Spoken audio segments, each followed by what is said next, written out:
récent à Chypre.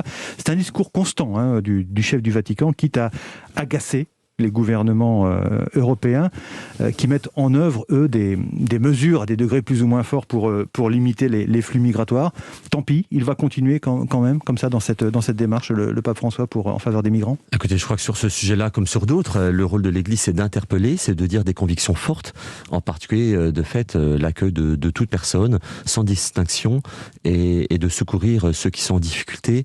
L'Église porte aussi sur ce sujet-là un discours important, c'est de dire il faut que dans les pays du monde, il y ait de la paix, il y ait de la sécurité économique pour éviter aussi ces flux migratoires qui font que des personnes sont obligées de quitter leur pays parce qu'elles sont persécutées, parce qu'elles sont en guerre.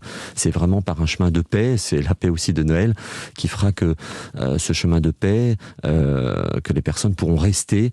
Vous savez, je crois qu'on ne quitte pas un pays avec plaisir, on le fait souvent par obligation. Et c'est aussi cette invitation-là que l'Église porte, non seulement d'accueillir ceux qui viennent en France, mais aussi de permettre à ceux qui sont obligés de venir de pouvoir rester chez eux. Même si les gouvernements doivent freiner forcément les flux migratoires compte tenu des réticences, compte tenu des inquiétudes des populations. Écoutez, je crois que l'Église ne fait pas de politique, c'est le choix de certains gouvernements de dire il faut freiner. Nous disons il faut accueillir et il faut secourir ceux qui en ont le plus besoin. Merci Hugues de Voilemont, secrétaire général